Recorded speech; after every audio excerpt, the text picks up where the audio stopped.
En 1961, en Guinée-Conakry, de feu le président Ahmed Sékou Touré, une formation composée à 100% de femmes des gendarmes avait vu le jour. Une formation qui a séduit plus d'un et dont le succès est allé d'ailleurs au-delà des frontières nationales guinéennes. Cette formation s'appelait les Amazones.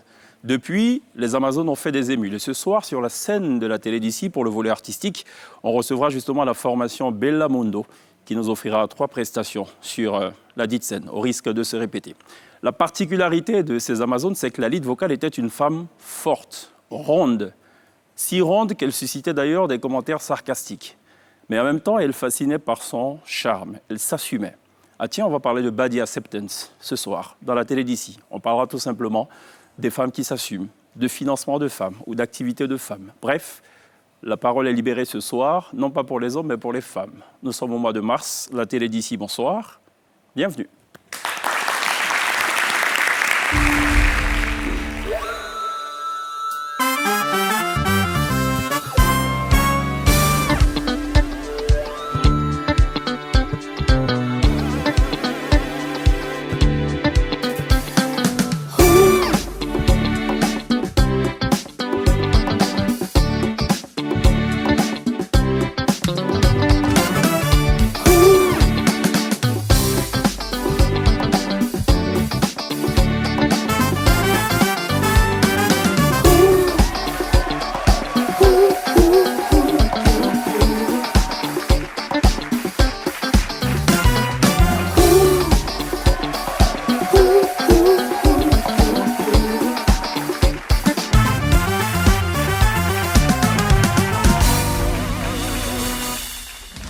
La télé d'ici, votre rendez-vous quotidien tous les soirs sur NCI, la nouvelle chaîne, la première chaîne de télévision privée de Côte d'Ivoire. Ce soir, la parole est aux femmes.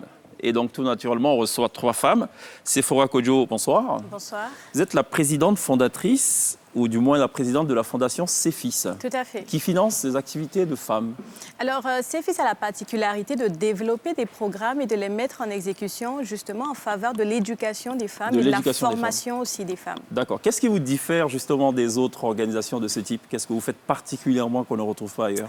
Alors, notre spécificité, notre cible première, ce sont les jeunes femmes. D'accord. Parce qu'on a compris que plus tôt les femmes sont sensibilisées, mieux elles répondent quand il s'agit de leur autonomisation, de leur indépendance, quand elles sont à un certain âge, et aussi de leur participation dans les instances décisionnelles. D'accord. Alors, on va avoir 2 cibles bien distinctes. La première cible, qui est notre cible prioritaire, c'est entre 18 et 35 ans. Donc, nous avons des programmes. On a un programme qui a été reconnu par l'Union africaine en 2018 parmi les 50 meilleures initiatives en matière de l'éducation. C'est un programme qu'on appelle AWF, qui consiste à sélectionner des jeunes femmes et à les former.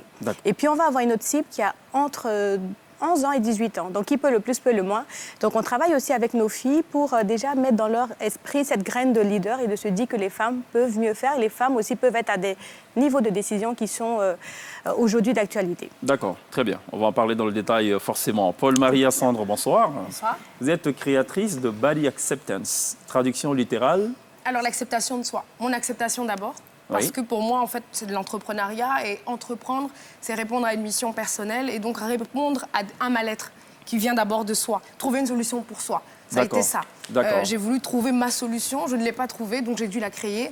Et ma solution à moi, c'était d'aller à la rencontre d'autres femmes pour savoir si elles avaient les mêmes complexes que moi et si elles rencontraient les mêmes choses que moi. Et j'ai utilisé la danse parce que c'est ce que je sais, je pense, le mieux faire, ou une des choses que je sais le mieux faire. Et j'ai trouvé que c'était une façon très humble de pouvoir aller à la rencontre d'autres femmes. Très bien, on va en parler forcément. Vous nous direz c'était quoi le fameux mal-être et comment vous êtes parvenu justement à surmonter ce prétendu mal-être. On en parle volontiers tout à l'heure. Émilie Tapé, bonsoir. Bonsoir. Vous êtes blogueuse, écrivaine et activiste. Est-ce qu'on ne pourrait pas dire, Pierre, que ce mois de mars, c'est le mois de l'activisme par excellence? Totalement. On a reçu beaucoup d'activistes, beaucoup de défenseurs de la femme, et c'est une très belle initiative. D'accord. Alors vous, on m'a dit que vous défendez tout ce qui touche à la femme, vous hérisse tout de suite. Alors moi, je suis déjà blogueuse sexo, parce que qui dit femme parle de dit sexe, dit vagin, parce que c'est par là qu'on reconnaît la femme. Voilà. Okay. C'est bien ce qu'on appelle mettre les pieds dans les plats. Justement, il voit le vagin de la fillette et il dit « vous avez une fille ». Donc c'est par là que ça commence. Moi, mon combat, c'est plutôt éducation sexuelle. permettre à la femme de connaître son corps, de s'assumer, d'assumer sa sexualité. D'accord. Voilà. Connaître le corps, connaître sa sexualité, donc connaître son corps, body acceptance, et puis après trouver un financement, bon, je sais pas, en fait, être bien éduqué. On va trouver quelque chose, vous allez voir, d'ici la fin de l'émission. Ça va, Pierre? Ça va très bien, merci. Ça va, Princesse? Ça va très bien, merci, chérie. Très bien, d'accord. Alors, Paul Maliassande, c'est quoi ce mal-être? Le mal-être, finalement, ça n'en était pas un, c'était ma plus grande valeur. Mais comme elle était différente aux yeux des autres, il fallait trouver sa place. Et c'est quoi? C'était quoi? Ma différence. Le fait d'être moi-même. Et en fait, finalement, de fil en aiguille, j'ai cherché des réponses et c'était juste me libérer dont j'avais besoin. Parce que la société, on a des standards. On a ce qu'on appelle beau, on a ce qu'on appelle laid, on a ce qu'on appelle clair, on a ce qu'on appelle noir. Et à l'intérieur de ça, il faut trouver sa place. Et quand on ne se définit ni par noir, beau, et qu'on sent qu'on a quelque chose de plus fort que ça, et qu'on ne nous a pas dit forcément ce que c'était, on se cherche et on a l'impression d'être perdu. Comment vous vous êtes retrouvés? Par la danse, vous avez dit? Par la liberté de tous mes sens et par l'expression. Surtout tout ce qui est artistique, en général, où l'expression, c'est quelque chose qu'on perçoit comme très distant de nous-mêmes. En général, quand on est une personne classique, comme la plupart des gens, on n'a pas d'attente de nous dans ce domaine. Et moi, j'ai trouvé que l'art m'avait apporté beaucoup de choses et j'avais besoin, finalement, sans porter la casquette d'une artiste, d'aller à la rencontre de cet art en moi. Et c'est cet art qui m'a sauvée. Je vais digresser un peu comme il est coutume dans cette émission. Pour les femmes qui ne savent pas danser, comment elles font? Mais justement, c'est cette liberté de ne pas savoir comme on attend. C'est comment est-ce que le monde nous attend. On préfère prendre En fait, moi, j'ai préféré prendre le défi de faire comme je sentais. Je ne suis pas danseuse professionnelle. Je suis juste une femme qui danse. D'accord. Et c'était ça que je voulais, libérer les femmes à danser comme elles dansent. Oui. Pas comme le monde voudrait qu'elles dansent. D'accord. Très bien. Et alors, ces femmes que vous avez rencontrées, elles sont au nombre de combien? Comment ça se passe, en gros, pour celui qui n'a aucune idée de ce que vous faites? Ça a commencé depuis 2012 à Paris. Ce sont des rencontres. Donc, chaque rencontre est différente et n'a pas, n'a pas la même énergie, n'a pas la même humanité. Vous rencontrez quel type de femmes? Tout type de femmes. On ne peut pas savoir qui a besoin de s'accepter. Ça ne se voit pas comme ça. D'accord. C'est des rencontres inattendues. On parle de problèmes inattendus. On trouve des solutions différentes et atypiques. Donc, il n'y a rien de... C'est assez large, c'est assez vaste. Sephora Kodjo, pourquoi penser seulement à l'éducation des femmes et pas tout simplement dire éducation tout court? Vous savez, en matière d'éducation, nous avons constaté aussi que les hommes ont été privilégiés. Vous savez, déjà, dans nos civilisations africaines, on a remarqué qu'il y a une tendance à scolariser les petits garçons par rapport aux petites filles. Et jusqu'à présent, l'école est obligatoire en Côte d'Ivoire, mais il y a des zones où c'est véritablement un combat pour mettre la petite à l'école parce que le père ne comprend pas cette nécessité. Il se dit, mais demain, elle va aller se marier, pourquoi lui donner accès à l'éducation? Et aussi, ils se disent, parce que quand les filles ont accès à l'éducation, il y a des choses qu'elles n'acceptent plus. Vous voyez, les violences basées sur le genre, qu'elles n'acceptent plus. Et donc, ce besoin-là a été vraiment très visible. Pour moi, c'était un besoin de contribuer. Je suis une vraie passionnée. Vous savez, petite anecdote, en fait, c'est parti d'une expérience très personnelle. À l'université, j'ai voulu être présidente des étudiants et à ce moment-là, on m'a dit, écoute, ça, c'est pas un rôle pour les femmes, contente-toi d'étudier. Donc, j'ai vu que les femmes n'essayaient pas d'accéder forcément à des... Et c'était même les femmes qui me décourageaient. D'accord. Donc, les femmes n'essaient pas forcément d'accéder à certaines instances parce qu'elles se disent, non, c'est peut-être pour les hommes. Et à ce moment-là, donc, les petites, on va les former pour leur dire que vous devez aller à l'école, vous devez être les meilleurs de vos classes et vous devez aussi avoir des aspirations. On nous vend aux femmes la sécurité quand on vend aux hommes le pouvoir. C'est-à-dire au petit garçon, on lui dit tu seras président. Et le petit, quand demain, il a du job, il est en train de chercher des promotions parce qu'il a des ambitions qui sont intéressantes. Nous, on nous vend de la sécurité quand on est petite et à un moment, on se dit, si j'ai un bon boulot, si j'ai un bon salaire, si j'ai un bon mari, on se contente. Donc, on va nous vendre une forme de sécurité qui n'est pas réelle. Parce qu'à la fin de la journée, même les violences basées sur le genre, on va les rechercher un peu plus loin. C'est une situation économique. La fille est vulnérable parce qu'elle n'a pas les moyens. Vous voyez? Donc, il faut les éduquer, il faut les préparer. Aujourd'hui, nos civilisations d'aujourd'hui, le monde d'aujourd'hui, la femme ramène le pain sur la table. Ça se fait un peu partout. Il faut que les jeunes filles sachent à quoi s'attendre. Concrètement, ce que vous faites, comment ça fonctionne? Alors, imaginons, vous avez tout à l'heure défini des tranches d'âge, c'est bien cela, qui bénéficient justement de nos programmes de formation. En fait, on a plusieurs programmes, mais les deux phares, on a la caravane Céfistour, de 11 à 18 ans. C'est-à-dire, on le fait principalement dans les écoles. Et pour cela, on travaille avec l'UNICEF et l'ambassade du Canada qui nous accompagnent cette année. D'accord. L'objectif, c'est de sensibiliser, de travailler avec 4000 jeunes filles en bénéficiaires directs.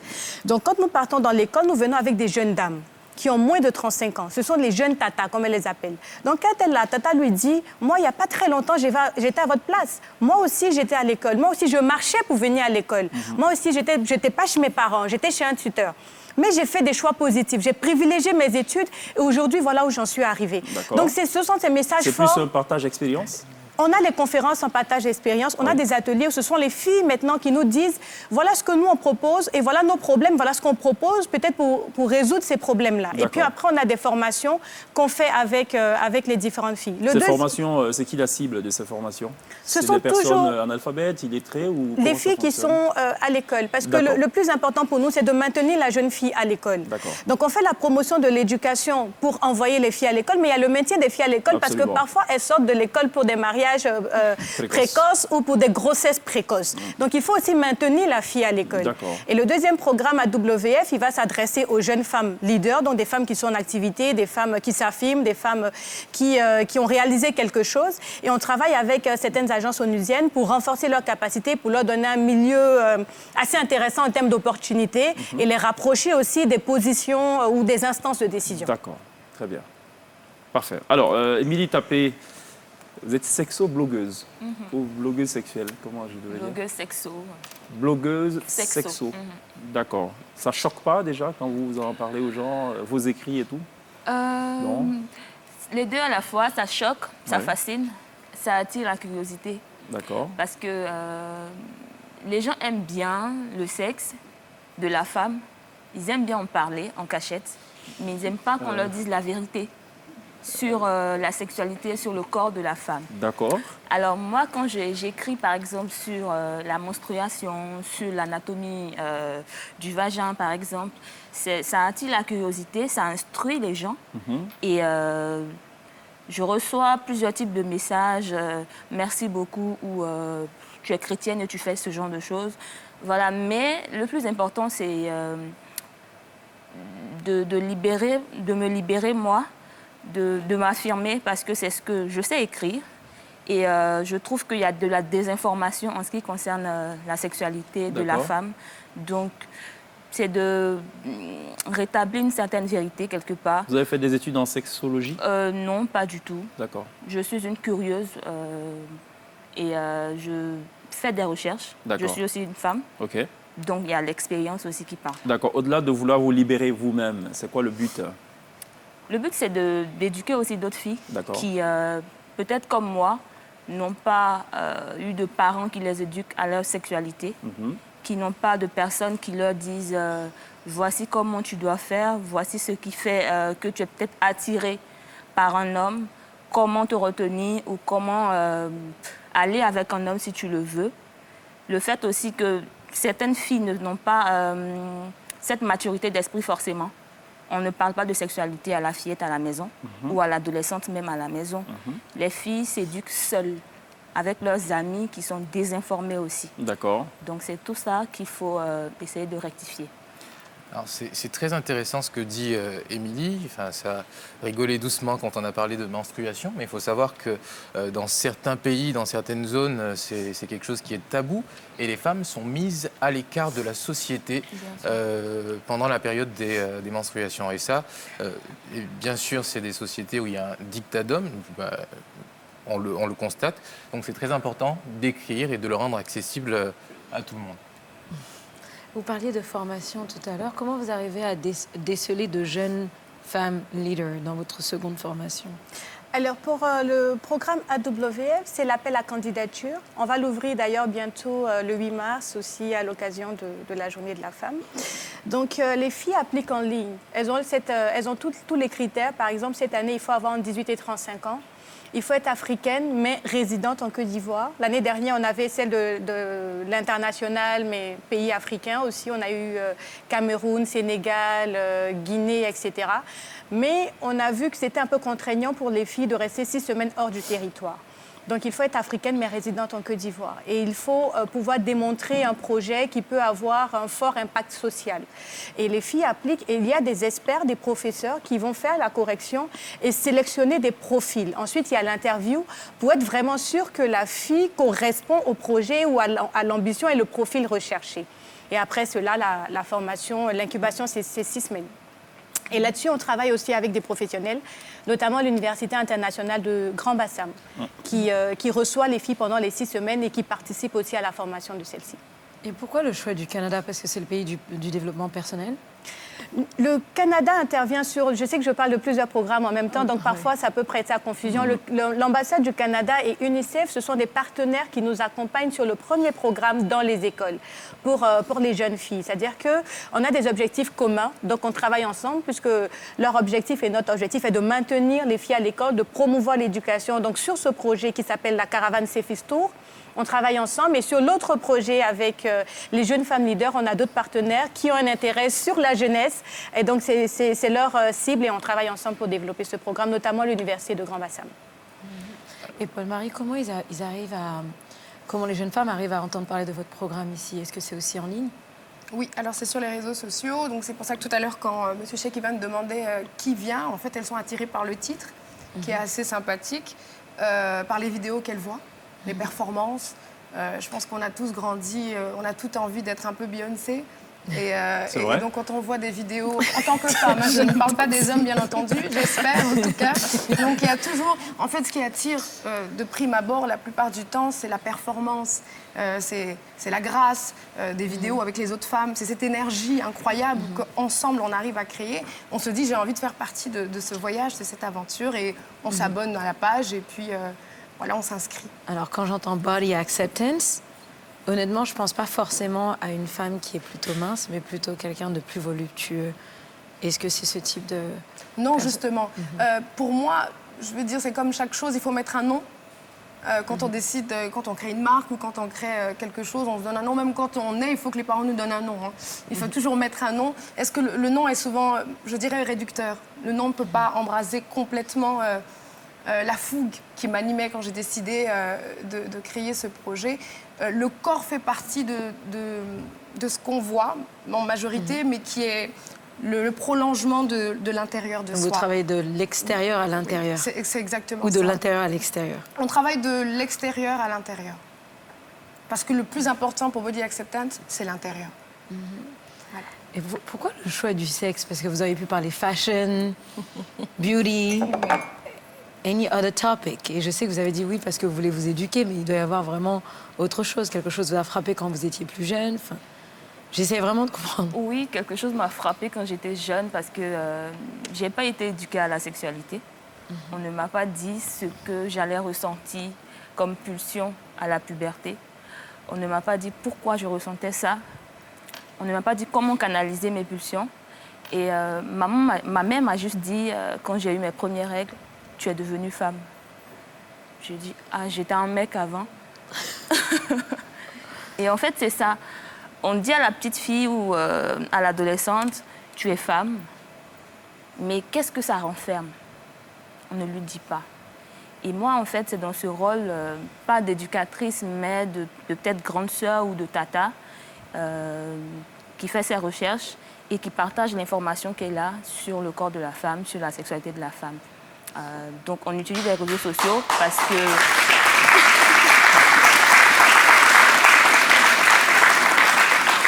Donc, aujourd'hui, chacun peut dire ce qu'il veut via Internet. Alors, moi, j'ai décidé de dire ce que je veux aussi. Ce que je veux, c'est qu'on connaisse le corps de la femme, c'est qu'on arrête de nourrir ces fausses informations, ces faux préjugés sur la sexualité de la femme. Alors moi, je vais repartir sur du plus général.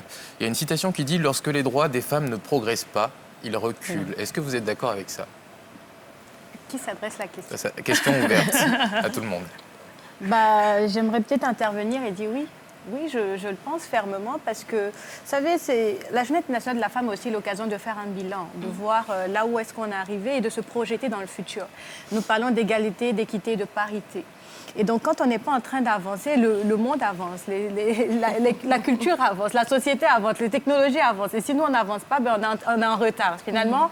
Et déjà qu'on n'était pas en avance en tant que femme, donc si on n'est pas en train d'avancer, ben, justement, on est en train de reculer. J'ironise un peu, mais ce sont des sujets qui sont très, très importants parce que je pense qu'on aura l'occasion de parler de salaire, etc. On est très préparés aujourd'hui, on a vraiment envie de parler de tout ça, mais c'est juste pour dire que oui, il faut vraiment se pencher sérieusement là-dessus, sur les questions liées aux droits des femmes.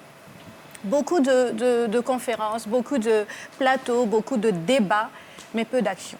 Il faut vraiment se pencher là-dessus et il faut que ça soit intégré dans les systèmes.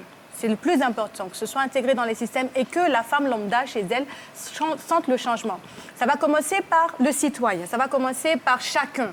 Comment est-ce qu'on perçoit la femme? Quel rôle on lui donne dans la société? Alors, notre sœur, notre mère, notre épouse, notre voisine, comment est-ce qu'en tant qu'homme ou comment est-ce qu'en tant que femme, on se considère? Quel est le rôle qu'on s'attribue dans cette société? C'est de ça qu'il s'agit. Alors, dans tout ce que vous dites, toutes les trois, il y a un mot qui revient, celui des technologies de l'information et de la communication, des TIC. Enfin, c'est des véhicules que vous utilisez pour diffuser vos messages. Alors, est-ce qu'aujourd'hui, les femmes, dans nos zones rurales, ont la même capacité d'accès et de formation à ces nouvelles technologies-là, qui sont aujourd'hui un outil de développement, hein? Vous le rappeliez, quand les technologies avancent, ben, voilà, tout avance avec, et quand on n'est pas formé, on est aussi en retard. Ça, c'est un fait de société. En fonction des régions, il y a des problématiques. Mais vous savez, elles n'ont pas la technologie, mais parfois, elles ont des solutions. C'est-à-dire qu'elles arrivent à créer des solutions. Parce que la technologie vient pour répondre aussi à des problèmes. Mais entre elles, elles arrivent à créer des solutions et à s'adapter. C'est sûr qu'avec la technologie, on part très vite. Mais le message est différent en fonction des régions. Vous savez, même quand vous partez voir une femme qui n'a pas eu accès à l'éducation et une jeune femme qui a accès à l'éducation, le langage n'est pas le même. Il faut vous adapter. Récemment, je faisais une activité à Yopougon, donc les internautes ont vu, ils m'ont écrit pour me dire « Président, tu t'exprimes aussi comme ça ?» Je dis « Mais à Yopougon, quand je suis avec les filles et que je parle, c'est pas pareil que si j'étais en salle. Donc le message va s'adapter. » C'est vrai qu'il y a certaines faiblesses, donc notamment avec le digital qui n'est pas présent, etc. Mais on essaie de trouver le mécanisme et le moyen pour communiquer, pour envoyer l'information à ces femmes. Mais je vous assure que même sans technologie, parfois, elles sont très, très organisées et même plus efficaces. Oui, enfin pour moi, c'est une évidence. Chaque environnement a sa problématique et il n'est pas forcément nécessaire pour un certain environnement d'avoir certaines choses dites d'évolution qui, aux finalités, n'ont aucune importance. Moi, quand je commence mon activité, c'est pas par le digital. Parce qu'aujourd'hui, le digital prend une importance tellement forte que finalement, on ne sait plus réellement ce qui est vrai du faux. Et c'est le vécu et les valeurs qui sont les plus importantes. Pour moi, le digital ne peut être que les nouvelles technologies, ne peut être que le prolongement d'une valeur. Et les valeurs, justement, ces femmes rurales l'ont. Et justement, elles arrivent à conserver les vraies valeurs de notre pays, de notre culture, de notre terre africaine.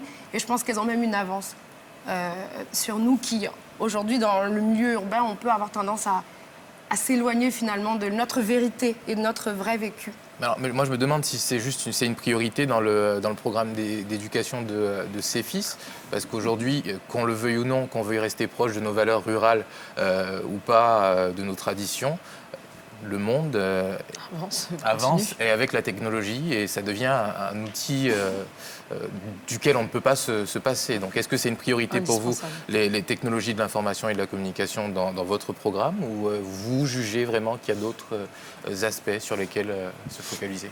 C'est une question très intéressante parce que tout à l'heure, j'avais même voulu rebondir en disant que parfois la technologie, et vous le dites, parfois la technologie peut être même un frein ou un handicap au bon développement de la jeune fille. Parce qu'il y a tout sur les réseaux sociaux et parfois on ne peut pas freiner.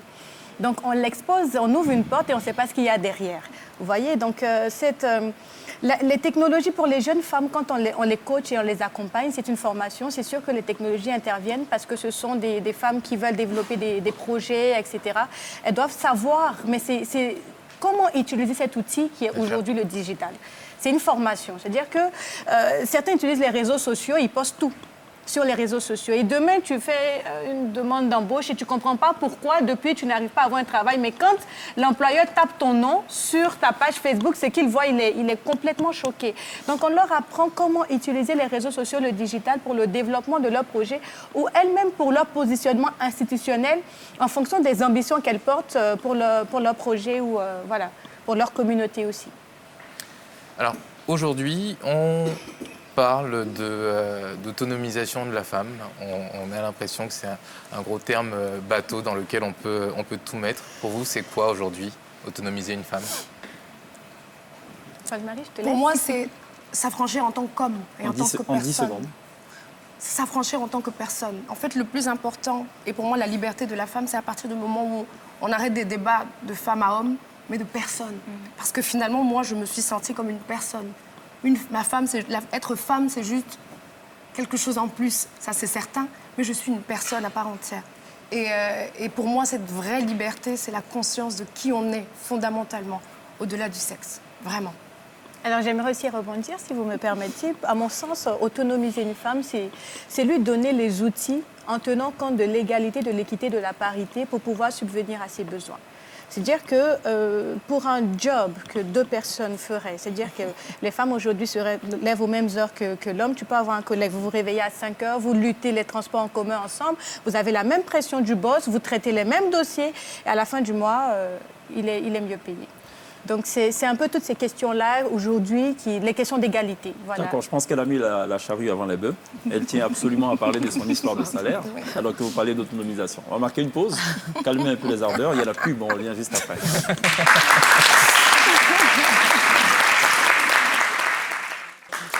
Retour sur le plateau de la télé d'ici. Ce soir, on parle des femmes, on parle de la condition des femmes, on parle du body acceptance avec 3 invités. Alors, body acceptance, c'est essentiellement physique, c'est bien ça? Non. Me trompe-je? Non, vous vous trompez. D'accord, ok. Bon, c'est de l'extérieur vers l'intérieur, c'est bien ce qu'on a dit. Psychosomatique, comme dirait les médecins, esprit et corps. D'accord. Des femmes qui se dépigmentent, vous en pensez quoi? C'est du body acceptance ou du body rejection? Pour moi, dénaturer quelque chose, ouais. c'est un problème. Rajouter des implants fessiers aussi? C'est un problème puisqu'on n'est pas... Ça veut dire qu'il y a eu un problème à la base, on n'est pas OK avec quelque chose qu'on a. D'accord. Donc, voilà. Ça passe pas, ce discours, dans leurs oreilles, vous savez ça au moins? Oui, ça c'est clair. C'est pour ça que du coup, j'insiste pas, parce que c'est de l'évidence. Parce que le mal est beaucoup plus profond que ce qu'on voit. Que ce qu'on peut voir. C'est au-delà d'un attrait physique. Apparemment, Émilie a un autre avis. Pas contraire, mais un avis, pour abonder dans le même sens. Je pourrais insister sur ce qu'elle a dit en disant que le problème est un peu profond que l'apparence. Celle qui se dépigmente la peau, c'est pas forcément un complexe physique. Il y a une certaine pression des fois quand on les écoute. Quand on écoute ces personnes qui se dépigmentent, qui n'acceptent pas leur corps, tu peux la trouver belle, mais elle-même ne se trouve pas belle. Tu peux dire que ton teint noir, il est beau, c'est le teint des Africains et tout, mais elle ne se trouve pas belle. Il y a quelque chose qui a débloqué quelque part. Débloqué. Il faut peut-être réparer, oui. Qu'il faut peut-être réparer. Mais puisque ici, on n'a pas aussi cette culture d'aller voir le psychologue. Oui. Ou de se faire suivre par quelqu'un. D'accord. Donc, on se dit, si c'est le temps que je ne veux pas, je change. Il paraît qu'une femme sur 2 se dépigmente. Donc, ça a débloqué chez 50% de la population féminine. C'est ça? Pas seulement féminine, hein. La dépigmentation touche aussi les hommes. C'est vrai, mais on parle des femmes ce soir. Nous sommes d'accord. Oui, mais puisqu'on parle des femmes, on ne va pas tout rejeter sur les femmes. La dépigmentation touche aussi les hommes. D'accord. Et il y en a qui le font pour seulement l'esthétique. Mais comme Paul-Marie a dit, il y en a aussi qui ont un problème beaucoup plus profond. Moi, je dis qu'on ne devrait pas peut-être les juger. Chacun à son rythme va y aller. On a l'exemple de l'artiste camerounaise Mani Bella qui l'a fait pendant des années et qui est revenue à son teint naturel normal. D'accord. Voilà. Mettre des perruques, ça c'est accepté aussi ou pas? C'est pas un artifice qui dénature... Ah si? Non. Ça rend joli pour... Non, le défrisage dénature. C'est quelque chose... Mettre une perruque ne dénature pas. C'est quelque chose qu'on peut enlever et mettre. Ouais.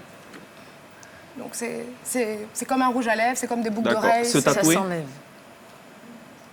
Pour moi, c'est dénaturé. Mais c'est personnel. Je veux dire, toutes ces choses, c'est même la dépigmentation. Je veux dire, on sait qu'il y a des conséquences néfastes sur la santé. Donc, à partir de ce moment-là, si c'était juste un choix esthétique, tout le monde a le droit de faire ce qu'il veut. Mais quand c'est quelque chose qui engendre des conséquences pour la santé, des risques pendant les opérations, pourquoi se faire autant de mal? S'imposer un régime alimentaire drastique. Non, pour sculpter sa silhouette. S'imposer un bon équilibre alimentaire, oui. Si vous voulez, appelons-le comme on veut. Non, s'affamer, c'est un problème. Non, d'accord, se dénaturer. Donc passer, imaginons, de 72 kilos à 50 kilos. C'est bien, c'est du body acceptance. Si c'est médical. Non, pas médical. Elle estime peut-être que non, elle est plutôt bien dans son corps quand elle est plus fine. Oui. Si c'est quelque chose pourquoi elle se sent bien et que ça n'endommage rien sur son équilibre physique et mental, a priori, il n'y a pas de problème. D'accord, c'était le quart d'heure philosophique, je peux comprendre. Pourquoi, économiquement parlant, c'est si important pour les femmes? L'autonomisation des femmes est si importante?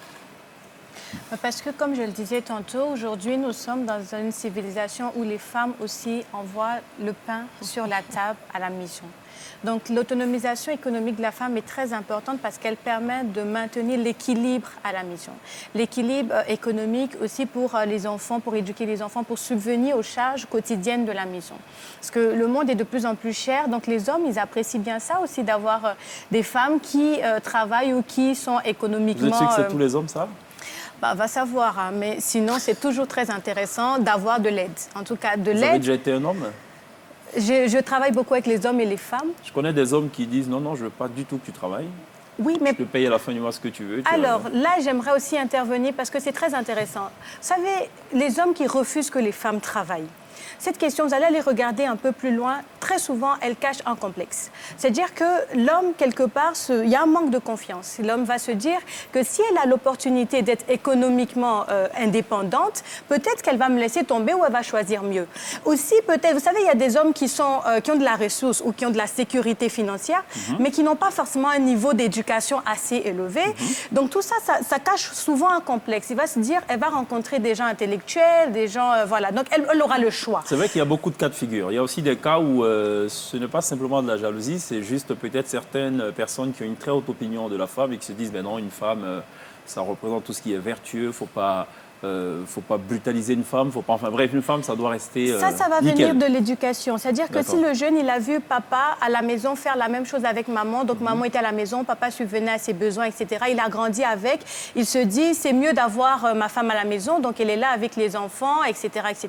Le plus important, c'est de savoir ce qu'elle veut, ce qui fait son épanouissement. Parce qu'une femme épanouie, c'est pas forcément une femme qui est dans une relation à deux. Il y a l'épanouissement quand on est ensemble, et il y a l'épanouissement personnel. Donc, qu'est-ce qui fait son épanouissement personnel?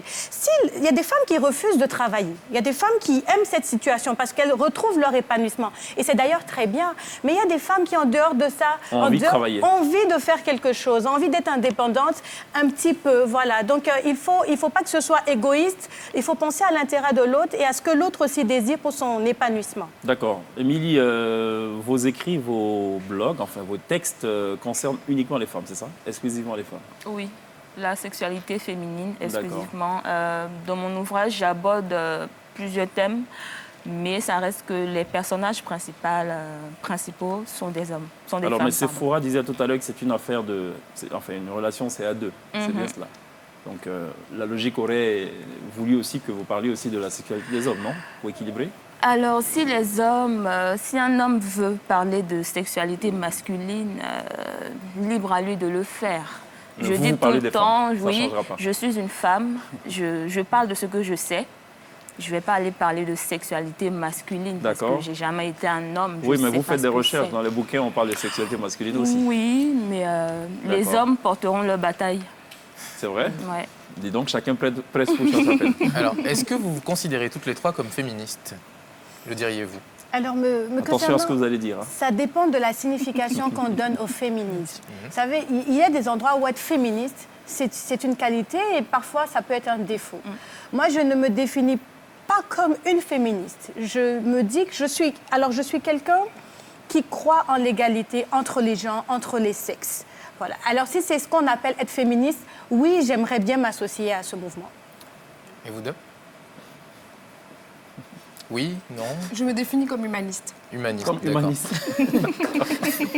Moi, je suis féministe. D'accord. Alors, est-ce qu'aujourd'hui, le terme féministe et les actions qui l'entourent, donc on va essayer de regrouper, on va dire liberté de la femme, sexuelle, autonomisation, acceptation, est-ce que c'est trop brutal pour nos sociétés africaines, notre société ivoirienne, qui peut être patriarcale?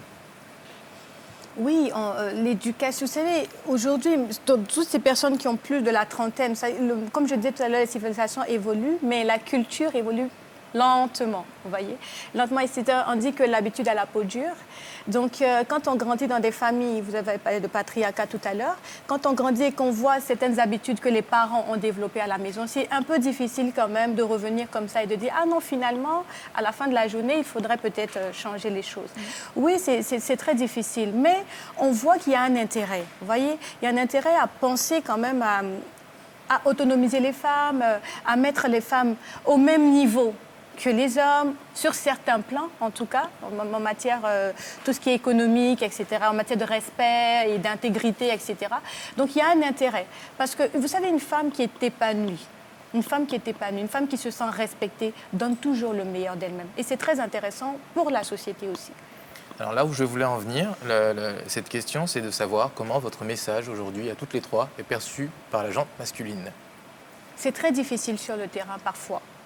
Mais on a aussi les Ifoshi que j'aimerais saluer, les hommes qui encouragent les femmes, que j'aimerais vraiment saluer. Il y a des hommes qui sont pour ça, qui respectent la femme, qui encouragent les femmes, qui poussent les femmes. Il y a des hommes qui croient qu'aujourd'hui, les femmes peuvent faire autre chose que des enfants. Elles doivent faire des enfants et elles peuvent faire autre chose aussi. Il y a des hommes qui croient en ça. Il y a des hommes qui se disent, c'est bien que ma femme soit à ce niveau-là ou que ma femme fasse ça, etc. Il y a des frères qui encouragent leurs petites sœurs. Donc, on a des Ifoshi, mais personnellement, sur le terrain, c'est 50-50 parce que je vous dirais qu'à l'association, qui est devenue là maintenant une fondation, on a pas mal de jeunes et les gens sont étonnés de voir que vous faites un truc pour les femmes. Il y a plein de garçons dans votre mouvement, on ne comprend pas qu'est-ce que ça veut dire. Il y a plein de jeunes, pour vous dire que la jeunesse a une autre perception des choses. Il y a plein de jeunes qui encouragent ça, des jeunes hommes qui encouragent ça. Ceux qui sont plus réticents, les hommes qui sont plus réticents, ça va être ceux du troisième âge. Je disais tantôt que c'est un peu difficile quand l'habitude, en fait, a perduré, c'est un peu plus difficile. Mais avec les jeunes, aujourd'hui, c'est moitié-moitié, ça dépend des régions, en tout cas. Pour vous, particulièrement, sur la question de la sexualité féminine, j'imagine qu'un blog, on est ouvert aux commentaires, aux réactions. Les hommes en pensent quoi? Alors déjà, les hommes, a priori, ça fait saliver toujours.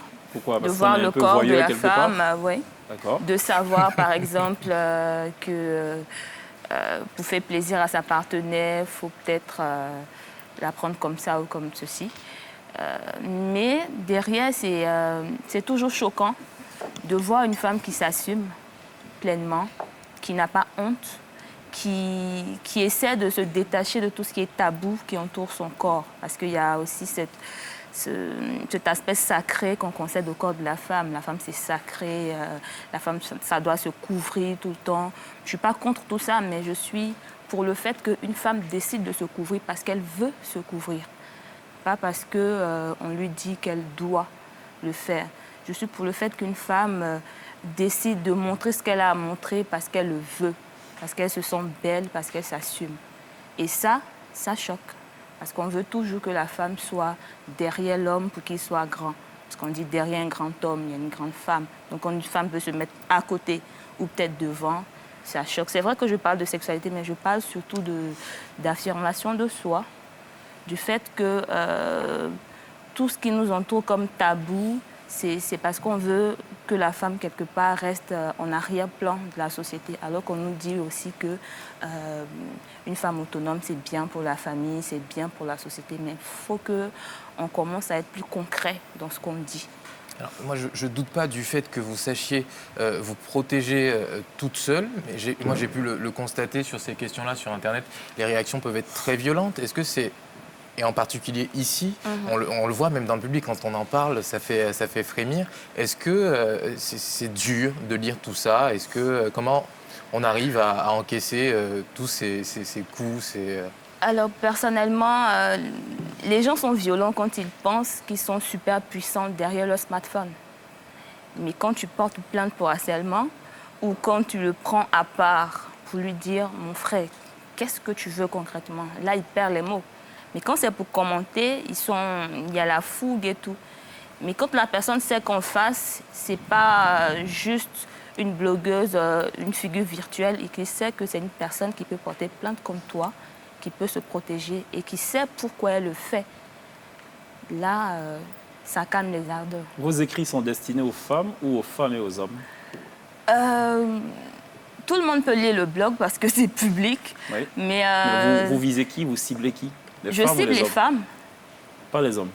Les hommes peuvent lire. Ils font partie peut-être, ils ne sont pas le cœur de cible peut-être. Sinon, la femme d'abord. Mais le corps de la femme, puisqu'il intéresse l'homme. Donc vous ciblez les femmes. Lisent. Oui. Les hommes, vous n'en avez que faire. Ah non. Les hommes font partie de la cible, en général. OK. On marque une pause. Il y a la pub. On revient juste après.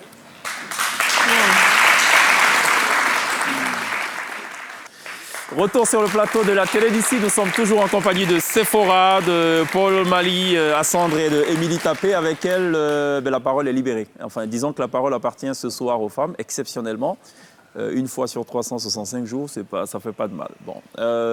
Les femmes au volant, c'est assez spécial quand même. Hein. C'est pas comme les hommes, du coup. On dit tout ce que les hommes font, les femmes peuvent le faire. Et quand les femmes sont au volant... Mieux. Encore mieux, c'est ça? Les femmes peuvent Merci. J'ai l'impression qu'en termes de... Par contre, quand on conduit, c'est pire. Non? Justement, j'allais vous demander quel type de driver êtes-vous? Quel type de driver? Moi, je suis un transport en commun écolo. Ça va, respectueux du code de la route, plutôt prévenant et prudent. Trop perfectionniste pour conduire à Abidjan. J'ai le souci du détail, du coup, je préfère pas. D'accord. Sephora, par contre, elle klaxonne à tout bout de champ. Non, du tout. Et elle ne laisse pas passer ses collègues chauffeurs. Non, du tout. Comme toutes les femmes, Du tout. Je suis une personne qui est généralement très sereine et qui ne perd pas vite patience. D'accord. Je sais patienter sur la route. Bon, Émilie, bon, là, on se doute très bien que ça part en cacahuète. Non, j'ai pas encore de voiture. D'accord. Pour le moment, ils sont sauvés. Voilà, c'est ça.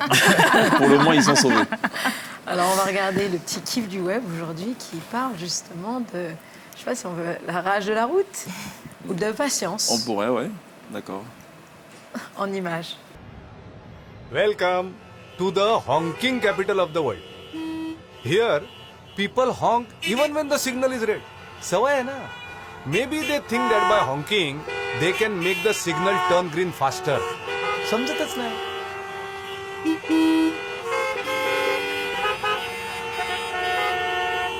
We, the Mumbai police, were itching to do something about this. One day, we connected decibel meters to a few signal poles around the city. If the decibel level went over 85 dB, the signal would reset and stay red for longer. आता बसा बोंबलत.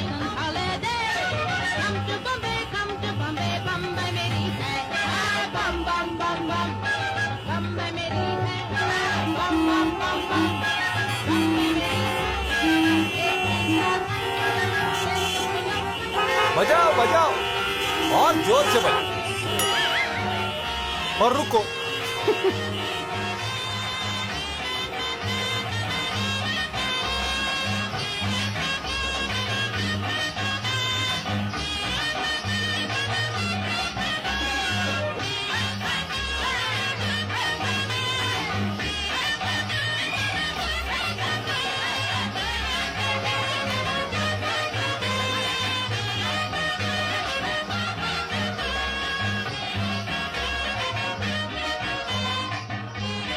Feel free to honk. That is, if you don't mind waiting. Alors, c'est une très belle trouvaille. Hein. Ça se passe en Inde, où évidemment beaucoup de personnes là-bas disposent donc d'un véhicule et là-bas on klaxonne à tout vent, un peu comme à tout vent, tout va du moins, un peu comme ici, hein, avec nos chauffeurs de baka, de woro, de taxi et même véhicules personnels, on klaxonne, même quand le feu est rouge et tout. Donc ils ont trouvé l'ingénieuse idée d'installer une sorte de capteur qui mesure en fait le niveau de décibels. Et donc plus il y a de klaxons et plus le décibel monte jusqu'à atteindre donc 80 décibels. Et quand on est à 80 décibels, le décompte du feu repart à zéro. Voilà. C'est très bien. Je pense qu'on va en importer quelques spécimens ici. Pierre. Alors, la question, le point sur lequel vous vouliez revenir, hein, celui de l'égalité salariale. Alors aujourd'hui, le constat que vous faites, c'est clairement qu'on n'est pas à ce niveau-là en Côte d'Ivoire. Est-ce qu'il y a des discussions avec les décideurs pour porter ce projet peut-être d'égalité devant une assemblée? Merci. À ma connaissance, je ne pourrais pas répondre parce que je ne suis pas à ce niveau-là. Donc, peut-être que ce sont des questions qui dépendent du gouvernement. Je ne sais pas s'il y a des négociations, des discussions en interne. Ce que je veux dire, c'est que sur le plan du privé, donc des chefs d'entreprise, etc., ils devraient avoir cette sensibilité-là quand même liée aux gens. Ce que nous réclamons, ce que nous revendiquons, c'est un droit, c'est juste qu'à compétence égale, salaire égal. C'est un peu le message qu'on fait passer pour dire que des personnes qui font le même boulot devraient avoir la même enveloppe. Et très souvent, vous savez... Je n'ai pas le sentiment qu'il y a une différence, pour ce que je sais, moi. Si, je vous assure. Parce que pour les sociétés que je connais, je vous assure que parfois... Pour le même poste, pour les mêmes compétences, c'est le même salaire. Justement, c'est ce qui est difficile parce qu'on remarque, et je vous le dis parce qu'on en parle beaucoup avec des dames qui travaillent, des jeunes dames, l'enveloppe, elle est fixe. Ça veut dire qu'on prend un exemple, on se dit pour ce poste-là, la personne sera payée à 500 000. Quand c'est une femme, elle peut toucher 400 000 francs. Si c'est un homme, il prendra les 500 000. D'accord. Très souvent, j'en ai pas croisé, voilà. Donc, j'ai pas cité toutes les entreprises non plus. C'est ce genre, parce que quand la femme quitte, elle se rend compte que si un homme vient, il est mieux payé que ce qu'elle gagnait. Donc, elle se dit finalement, l'enveloppe pouvait... Parce que quand je demandais qu'on m'augmente, on me disait que ce n'était pas possible. Mais finalement, je suis partie, quelqu'un d'autre est venu et la personne gagne mieux. En fait, vous avez mené des enquêtes bien sûr, bien sûr. On travaille avec des jeunes dames, en fait, et des femmes qui sont dans des entreprises et qui nous disent, mais pensez aussi à ça, dans tout ce que vous faites, vos plaidoyers, là, parlez aussi un peu des salaires, parce que nous, on est là, parfois, on nous dit qu'on a un traitement de faveur parce qu'on a les congés de maternité, qui est appelé traitement de faveur, alors qu'on se dit, bon, vous avez le traitement de faveur, vous avez les congés de maternité. Laissez les hommes vont gagner un peu plus. Bon, donc, pour l'instant, je ne peux pas me prononcer, en tout cas, sur ce qui est fait à un niveau un peu plus important. La question, ce n'est pas de se prononcer, c'est que je veux dire aujourd'hui, quand vous êtes dans une entreprise qui emploie des gens et qui décide des salaires, la seule contrainte aujourd'hui qu'on peut avoir, peut-être, c'est le législateur, les lois. Donc, est-ce que de votre côté, est-ce que vous êtes une forme de lobby, j'ai envie de dire, auprès de décideurs pour parler de ces questions-là? On fait de la sensibilisation, mais elle est adressée à qui? Aux chefs d'entreprise ou aux décideurs? Aujourd'hui, on en parle. Je pense que c'est aussi une forme de plaidoyer pour que tous ceux qui nous écoutent aussi puissent intégrer ça donc, dans leur gestion, dans leur style de management. Et puis, vous savez, on ne peut pas travailler sur tous les pans en même temps. Nous, notre priorité pour l'instant va rester éducation, formation, etc. Et puis, on croit qu'il y a des autres femmes aussi qui interviennent sur ces aspects qui sont assez techniques, mais qui sont aussi importants. Mais alors, merci d'être passé par la télé d'ici. Je vous impose de résumer ce que vous faites, vos ambitions, vos rêves, en 30 secondes. C'est possible, chacune? Bon, je suis gentil, 45 secondes. On commence par Émilie, peut-être? Mes ambitions. Alors, moi, ça fait déjà 2 secondes en moins. Pour résumer, je voudrais que la journée du 8 mars ne soit pas une fête de la femme et que ce soit vraiment une date où les décideurs, les femmes même marquent le coup pour faire le bilan de nos acquis et pour qu'on se projette dans le futur. Et que toutes les femmes mettent leur combat ensemble pour qu'on puisse porter la voix de la femme. Marie-Paul? Moi, pour avoir vécu ailleurs, je prends une vraie claque en vérité quand je vois la force de la femme et sa capacité, la femme africaine.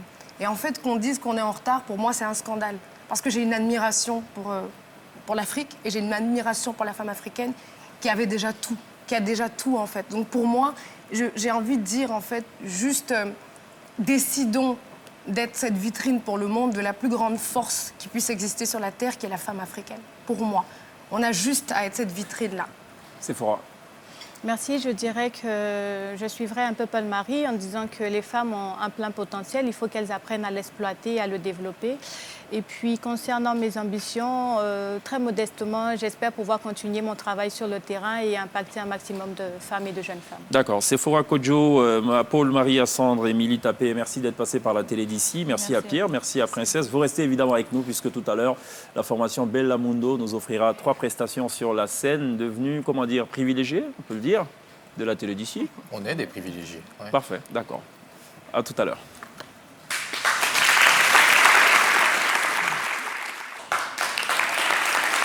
Retour sur le plateau de la télé d'ici pour le dernier virage de cette émission consacrée aux femmes. Voilà, c'est le mois de mars, donc c'est le mois de la femme et les femmes prennent le pouvoir durant ce mois de mars.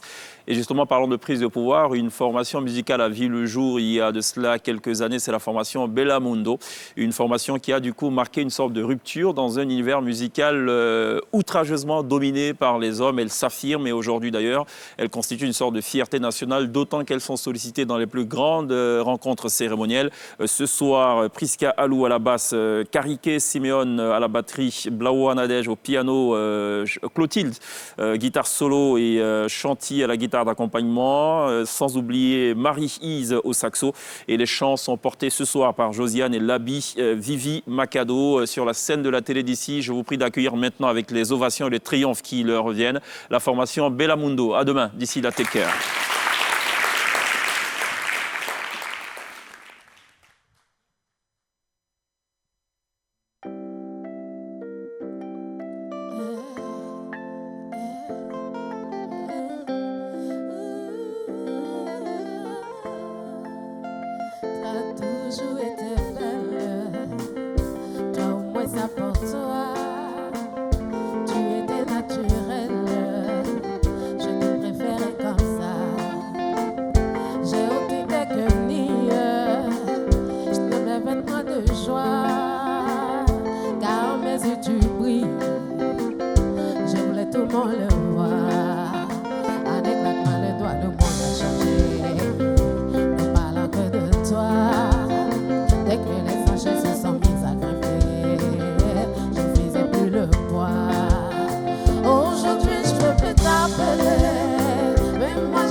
Zala yo putunie, ina ye zala ye, akosali sava parole ye, bakana baluba na teo, kika ye yatongela ye la vie, okumala wana teke, na moke moke, Bella Mundo.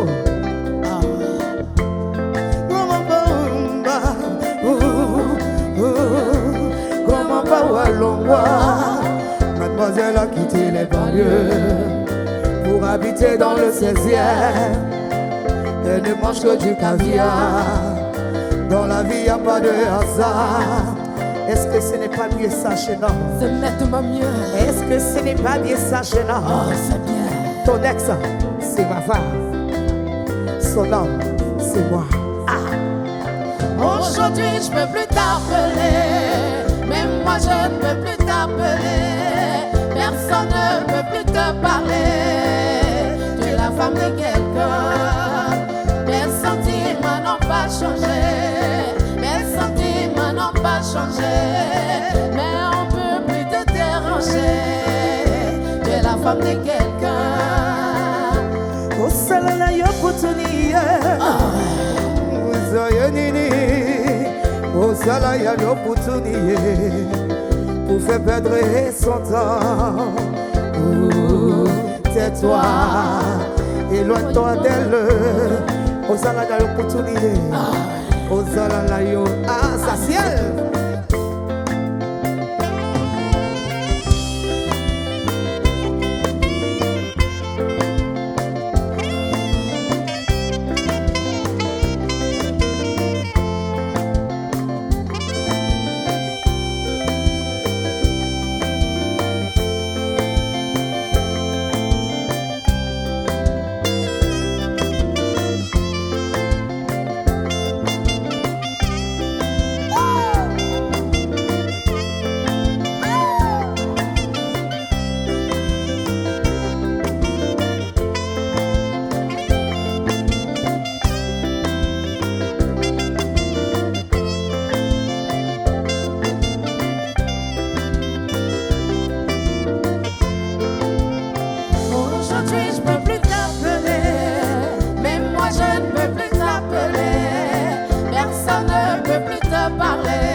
Femme de quelqu'un, mes sentiments n'ont pas changé, mes sentiments n'ont pas changé, mais on peut plus te déranger. Tu es la femme de quelqu'un.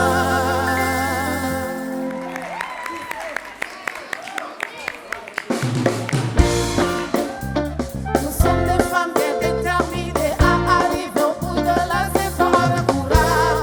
C'est nous, c'est Bella Mundo. Des femmes déterminées à arriver au bout de la saison avec courage. C'est nous. Y'a de quoi passer. La langue de soi tout dit. Non, non, non, les flomika. Il t'a mouillé sa pléka. Il t'a caillé femme pléka. Que me blaouaye. Non, non, non, non. Oh, you look away. You look away. Bella Mundo look away.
bébé la vie ou voix, ils sont à Djenya. Manana de bébé la vie ou voix, ils sont à Djenya. En plus, on fait ta waka bouge le jet. Ah, maman et Justine. Ah ouais, maman, je vous file.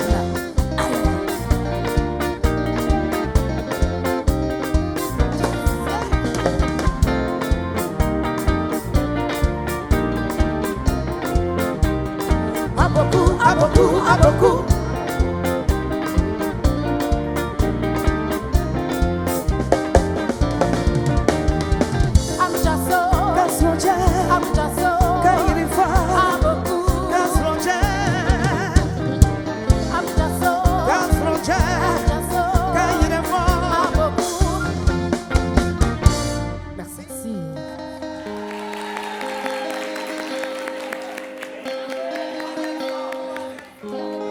Alukuna nyokpo,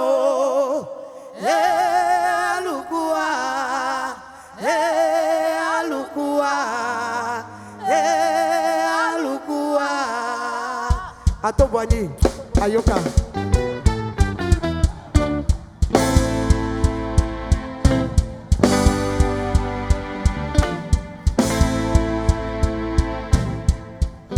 Asuna, yeah. Ah, c'est ça même. J'aime les bêtes. Oh, toutes les femmes. Ah, voilà, c'est ça. Soula.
Wani ya take out. Amwe oh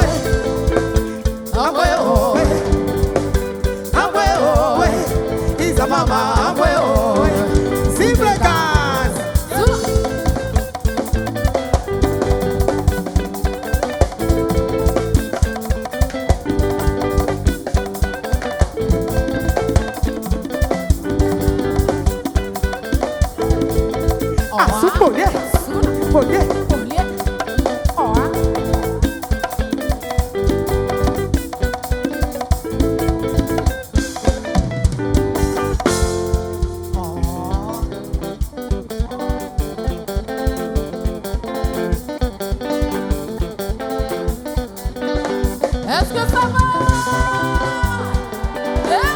Soula, soula, soula, soula, soula.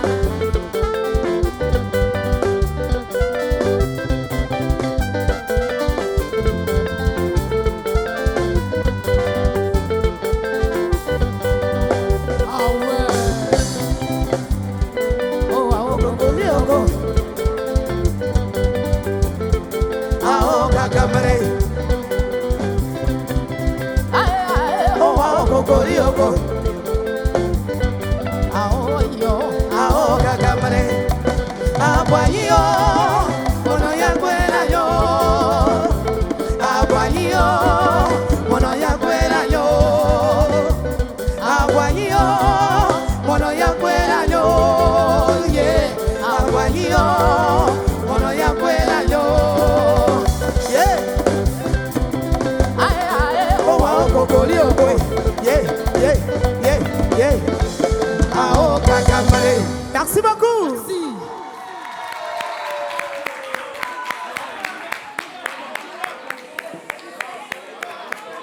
Bravo, mesdames. Good job. Merci beaucoup. Excellent. Bellamundo.